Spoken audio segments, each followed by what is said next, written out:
नमस्कार, मैं हिमानी कटारिया और आप देख रहे हैं खबर एट 10। बुलेटिन की शुरुआत करेंगे इस वक्त की ताजा खबर के साथ। लंबे इंतजार के बाद 28 दिसंबर यानी कि आज हरियाणा कैबिनेट का विस्तार होने जा रहा है। कैबिनेट विस्तार से पहले सबसे बड़ा सवाल अब यही बना हुआ है कि सरकार किन चेहरों पर भरोसा जताएगी। सूत्रों के हवाले से कुछ नाम सामने आ रहे हैं जिन चेहरों को मंत्रिमंडल में जगह मिल सकती है। हमारी इस खास रिपोर्ट में देखिए। आखिरकार कयासों पर अब विराम लग चुका है। हरियाणा के मंत्रिमंडल विस्तार का इंतजार खत्म होने वाला है। मुख्यमंत्री मनोहर लाल के नेतृत्व वाले बीजेपी जेजेपी गठबंधन का मंत्रिमंडल विस्तार 28 दिसंबर मंगलवार को राजभवन में शाम 4 बजे होगा। जननायक जनता पार्टी के कोटे से टोहाना के विधायक देवेंद्र बबली का मंत्री बनना तय माना जा रहा है। वहीं बीजेपी के कोटे हिसार से विधायक कमल गुप्ता और पलवल के विधायक दीपक मंगला का नाम सामने आ रहा है। हालांकि विधानसभा स्पीकर ज्ञानचंद गुप्ता भी इस रेस में शामिल थे, लेकिन ऐसा लगता है कि वो दौड़ में पिछड़ गए। मिली जानकारी के अनुसार इस कैबिनेट विस्तार में बीजेपी के साथ गठबंधन करने वाली जेजेपी का एक विधायक शामिल किया जा सकता है और वो नाम देवेंद्र बबली का है। वहीं बीजेपी के 2 विधायकों दीपक मंगला और कमल गुप्ता को कैबिनेट में जगह मिल सकती है। साथ ही कुछ नए चेहरों को मंत्रिमंडल में जगह मिल सकती है। कुछ मंत्रियों की छुट्टी हो सकती है। मंत्रियों के परफॉर्मेंस का भी आकलन किया गया है। मौजूदा मंत्रियों के मंत्रालय में फेरबदल भी संभव है। मंत्रिमंडल का विस्तार किया जाना है, जिसको लेकर के पहले से अटकलें लगाई जा रही थी। उनमें एक नाम डॉक्टर कमल गुप्ता जो हिसार से बीजेपी के विधायक हैं, उनका नाम भी सामने आया है। हालांकि अब उनके मकान के सामने है, निवास स्थान के सामने है, लेकिन यहाँ पर फिलहाल देख सकते हैं कि किसी प्रकार की कोई गतिविधियाँ नहीं बढ़ी हैं। और जिस प्रकार से अटकलें लगाई जा रही हैं कि कमल गुप्ता को मंत्री पद की शपथ दिलाई जा सकती है, मंत्री पद के लिए उनका नाम आ सकता है, इसको लेकर के हमने डॉक्टर कमल गुप्ता से भी संपर्क किया। उनका कहना है कि इस विषय पर वो पहले कुछ नहीं कह सकते क्योंकि खबरें आती रहती हैं, जाती रहती हैं। हालांकि अभी मंत्रिमंडल के विस्तार के लिए कयास लगाए जा रहे हैं कि हिसार से विधायक डॉक्टर कमल गुप्ता का नाम मंत्रिमंडल के विस्तार में आ सकता है। फिलहाल देखने वाली बात यह है कि कल जब मंत्रिमंडल का विस्तार होगा और उसमें डॉक्टर कमल गुप्ता का नाम आएगा तो ये कहा जा सकता है कि जो कयास लगाए जा रहे थे वो सही थे। लेकिन हाल फिलहाल डॉक्टर कमल गुप्ता ने भी इस पर कोई प्रतिक्रिया देने से मना कर दिया। वहीं चर्चा ये भी है कि मुख्यमंत्री मनोहर लाल के पास कुछ और विभाग भी आ सकते हैं। आपको बता दें कि हरियाणा में बीजेपी जेजेपी गठबंधन सरकार में अभी जेजेपी कोटे से दुष्यंत चौटाला प्रदेश के उप मुख्यमंत्री हैं। वहीं अनूप धानक एकमात्र मंत्री हैं। हरियाणा मंत्रिमंडल में इस समय 2 पद खाली हैं। इससे पहले मंत्रिमंडल विस्तार को लेकर मुख्यमंत्री मनोहर लाल से कई मंत्रियों समेत विधायकों ने अलग अलग मुलाकात की थी और अब सभी विधायकों को चंडीगढ़ बुलाया गया है। ब्यूरो रिपोर्ट, हर खबर हरियाणा। और इस वक्त की ताजा खबर सामने आ रही है। जेजेपी दल की बैठक है, बेहद अहम बैठक मानी जा रही है। मंत्रिमंडल विस्तार पर आज चर्चा होनी है, तो मंत्रिमंडल विस्तार को देखते हुए ये बैठक अपने आप में बेहद महत्वपूर्ण मानी जा रही है, क्योंकि आज शाम 4 बजे मंत्रिमंडल विस्तार होना है और ऐसे में उससे पहले जेजेपी दल की यह बैठक अपने आप में कई मायनों में अहम मानी जा रही है। जेजेपी विधायक दल की यह बैठक होनी है और ऐसे में मंत्रिमंडल विस्तार पर खास चर्चा होनी है। आज जेजेपी से देवेंद्र बबली का नाम पहले ही सामने आ रहा है, तो ऐसे में आज शाम 4 बजे मोहर लग सकती है। लेकिन उससे पहले यह बैठक अपने आप में कई मायने सामने रखती हुई नजर आ रही है। तो इस वक्त की यह ताजा खबर हम आपको बता रहे हैं। टीवी स्क्रीन पर आप देख सकते हैं, मंत्रिमंडल विस्तार को लेकर आज चर्चा होनी है। जेजेपी दल ने बैठक बुलाई है। उस बैठक में तमाम विधायक जो हैं मौजूद रहेंगे। माना जा रहा है कि कई नाराज विधायकों को वहां पे मनाने की भी कोशिश की जा सकती है। लेकिन जिस तरह से अब तक जो सामने सूत्रों के हवाले से नाम आ रहे हैं, उसमें जेजेपी से देवेंद्र बबली का नाम जो है सबसे पहले सामने आ रहा है और ऐसे में कहीं ना कहीं उस पर मोहर लगती हुई भी नजर आ रही है।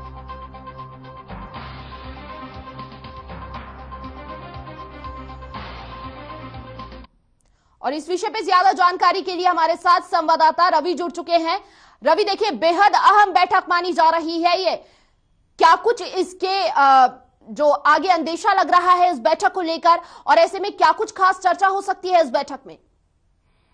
जी बिल्कुल, जिस तरीके से जननायक जनता पार्टी के विधायक दल की बैठक जो है अब से कुछ ही देर में जो है वो शुरू होने जा रही है, तो तमाम ये कयास लगाए जा रहे हैं कि जो थोड़े बहुत रूठे विधायक हैं उन रूठे विधायकों को भी मनाया जाए, किसी न किसी तरीके से एक मंच पर जो है वो आया जाए, एक डिसीजन जो है वो लिया जा सके। आपको बता दें कि जननायक जनता पार्टी की तरफ से देवेंद्र बबली का नाम जो है वो सामने आ चुका है और पूर्ण रूप से जो है एक तरह से मोहर जो है वो उसके ऊपर लगाई जा सकती है। हालांकि कुछ एक विधायक जो है जननायक जनता पार्टी के, बात करें जोगीराम सिहाग की या फिर बात करें रामकुमार गौतम की, तो ये दो विधायक हैं जिनके ऊपर जो है लगातार वो काफी दिनों से जो है बगावती तेवर जो है वो दिखा रहे थे, लेकिन उनको भी मनाने के पूर्ण प्रयास किए जाएंगे ताकि जननायक जनता पार्टी जो है वो किसी एक जो है सीट पर एक उम्मीदवार के नाम पर जो है वो मुहर लगाई जा सके। और अभी तक की जो खबर है, जिस तरीके से देवेंद्र बबली का जो पुराना रिकॉर्ड रहा है, जिस तरीके से उन्होंने भाजपा के प्रदेशाध्यक्ष, पूर्व प्रदेशाध्यक्ष सुभाष बराला को जो है कम से कम 50,000 से अधिक वोटों से जो है वो हराया है, तो ये तमाम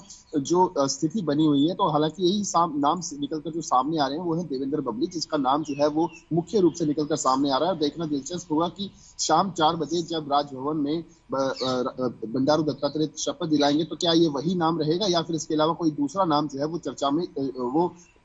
जी देखिए, कई ऐसे विधायक थे जो जोर आजमाइश कर रहे थे, क्या उनको देखते हुए ये बैठक बुलाई गई है मंत्रिमंडल विस्तार से पहले? जी बिल्कुल, जिस तरीके से, जैसे कि पहले भी बताया कि जिस तरीके से जननायक जनता पार्टी के अंदर खेमे के अंदर जो है दो विधायक खासतौर पर जिनके नाम मैं लेना चाहूंगा, रामकुमार गौतम और जोगीराम सिहाग, ये दो विधायक ऐसे थे जो लगातार जो है प्रयास कर रहे थे कि उनको भी किसी न किसी तरीके से जो है पार्टी आलाकमान जो है वो किसी अच्छे पद पर जो है नियुक्त करे। इसको लेकर तमाम तरह के बीते दिनों बयानबाजियां भी जो इन दो विधायकों के जरिए जो है वो निकलकर सामने आई थी, तो उसको मद्देनजर रखते हुए ये बैठक जो है वो काफी मायनों में अहम है ताकि किसी एक डिसीजन पर जो है वो पहुंचा जा सके और एक व्यक्ति का नाम जो है वो रखा जा सके। तो मौजूदा समय के अंदर देवेंद्र बबली है जननायक जनता पार्टी से, जिनका नाम जो है वो अब की बात जो है वो मंत्रिमंडल में जाने को लगभग तय माना जा रहा है। जी ठीक है, देखिए देवेंद्र बबली का नाम तो तय माना जा रहा है, क्या कई और नाम भी सामने आ सकते हैं? जी, अगर बात करें भारतीय जनता पार्टी की, तो भारतीय जनता पार्टी के खेमे से जो है वो दो नाम सामने आ रहे हैं मौजूदा समय के अंदर। एक तो है दीपक मंगला का और दूसरा नाम है गुप्ता का। तो जिस तरीके से ये दो नाम जो सामने आ रहे हैं, लगातार ये कयास लगाए जा रहे हैं इन दोनों नामों में से किसी एक नाम पर जो है मुहर लगाई जा सकती है और जो मंत्रिमंडल का जो विस्तार है उसमें इन दोनों में। जी देखिए, कई ऐसे नाम हैं जिनकी लिस्ट से नाम कट सकते हैं, ऐसे में उनकी मायूसी को साधने के लिए यह बैठक की जा रही है, यह भी माना जा रहा है। साथ ही साथ कई और नाम सामने भी आ सकते हैं, यह भी माना जा रहा है। तो ये कई मायनों में यह बैठक अपने आप में बेहद अहम है।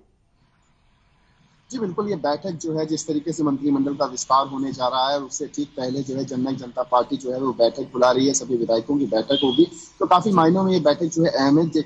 बीते दिनों जिस तरीके से रामकुमार गौतम ने बगावती तेवर दिखाए थे, उसके बाद उनके बेटे को जो है एक उच्च अधिकारी की पोस्ट पर जो है उनको तैनात किया गया था, उसके बाद से वो शांत है। लेकिन दूसरी ओर जिस तरीके से जोगीराम सिहाग, जननायक जनता पार्टी की बात करें तो जोगीराम सिहाग जो है वो लगातार बगावती तेवर दिखा रहे थे। तो ये देखने वाली बात होगी कि आखिरकार वो एक डिसीजन पर जो है वो पहुंच पाते हैं, नहीं पहुंच पाते हैं, या फिर किसी जो विधायक होंगे उनके खेमे में मायूसी आएगी। तो दूसरी तरफ देखने वाली बात होगी क्या पूरे की पूरी जननायक जनता पार्टी जो है वो एक डिसीजन पर पहुंच पाएगी, देवेंद्र बबली, जिनका नाम है देवेंद्र बबली।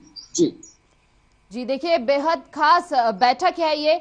ऐसे में माना जा रहा है कि बीजेपी भी कोई बैठक कर सकती है मंत्रिमंडल विस्तार से पहले, या फिर बीजेपी के भी विधायक इस बैठक में शामिल हो सकते हैं?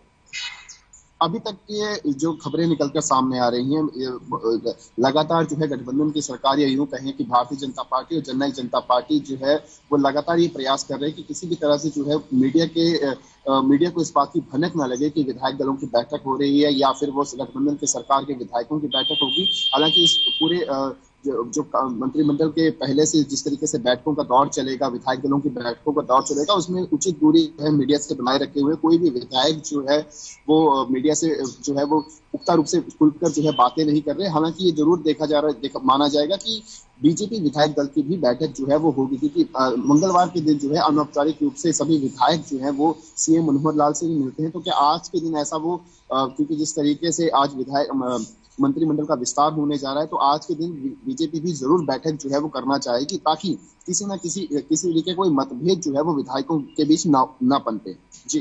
जी बहुत बहुत शुक्रिया रवि आपका तमाम जानकारी के लिए। देखिए अपने आप में ये बैठक बहुत अहम रहने वाली है। मंत्रिमंडल विस्तार से पहले जेजेपी दल की ये बैठक हुई है।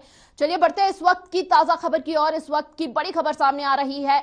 करनाल के तरावड़ी में सीएम मनोहर लाल ने इंटीग्रेटेड पैक हाउस और फसल समूह केंद्र की शुरुआत की है। इस कार्यक्रम में उन्होंने बागवानी, फसल, मत्स्य पालन के प्रगतिशील किसानों को भी सम्मानित किया गया है। इस दौरान सीएम मनोहर लाल ने कहा कि प्रधानमंत्री का लक्ष्य किसानों की आय को डबल करना है, जिसके लिए प्रदेश अपने स्तर पर अनेक तरह की योजनाएं भी चला रहे हैं। कोई कुछ नहीं देना पड़ता, कौन सी यूनिट है ये जो गवर्नमेंट ऑफ इंडिया की जितनी स्कीम है उसी के अंतर्गत आज ये जो हम देख रहे हैं कि एक पैक हाउस कम कोल्ड स्टोरेज और कम प्रोसेसिंग सेंटर ऐसा प्रोजेक्ट है जिस पर लगभग 5.5 करोड़ रुपए की लागत इसमें आई है। 4 करोड़ के आसपास इसमें सब्सिडी है। बाकी पैसा जो है ये यहाँ जो एफपीओ बना है 170 किसानों का ये एफपीओ है। इस एफपीओ के सब किसानों को इसका लाभ होगा।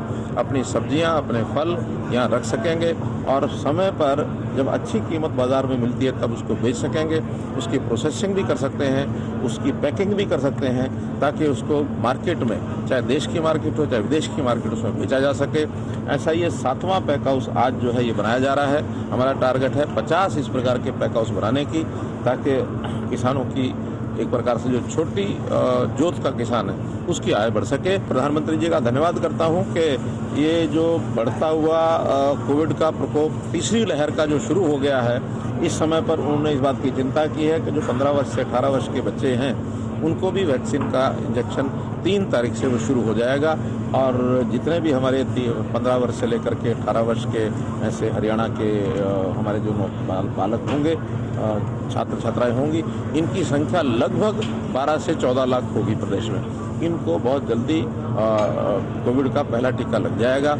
और जहां तक 2 टीके की बात है उसमें भी सेकेंड डोज, फर्स्ट डोज तो हमारी 95% से ऊपर हो गई है, सेकेंड डोज भी लगभग 65% हो गई है। और हमने इसके लिए सख्ती करने के लिए कहा है कि 1 जनवरी के बाद सार्वजनिक स्थानों के ऊपर ये जो 2 इंजेक्शन वाले लोग ही एंटर कर पाएंगे, अन्यथा वहीं व्यवस्था रखेंगे जिसका सेकेंड डोज ड्यू है उसको सेकेंड डोज भी वहीं लगवाया जाए। उन्होंने पहले ही शंकाएं व्यक्त की थी कि इस आंदोलन के पीछे उनका एक मोटिव है और वो मोटिव पॉलिटिकल मोटिव है। हालांकि इस प्रकार के सामाजिक आंदोलन वो पॉलिटिकल मोटिव न रख करके अगर करें तो शायद उनका लाभ समाज को ज़्यादा होता है, लेकिन इस प्रकार का जब पॉलिटिकल मोटिव रख के वो चले हैं तो किसान को भी समझ में आ गया कि ये उनकी जो लीडरशिप थी ये राजनीतिक महत्वाकांक्षी वाली योजना थी। उन्होंने अपने आप को चुनाव लड़ने के लिए आगे किया है। लोकतंत्र है, चुनाव कोई भी लड़े, उसमें कोई आपत्ति नहीं है, लेकिन कम से कम आंदोलन की राह पकड़ करके और किसानों के आंदोलन की राह पकड़ के वो इस प्रकार का उन्होंने किया, इसको किसान पसंद नहीं करेगा, ऐसा मुझे लगता है। और 15 से 18 साल के बच्चों के वैक्सीनेशन के लिए प्रशासन और स्वास्थ्य विभाग पूर्ण रूप से तैयारियों में जुट गया है। और यहां पर रुक रहे हैं एक छोटे से ब्रेक के लिए। ब्रेक के बाद जल्द लौटेंगे और अहम खबरों के साथ।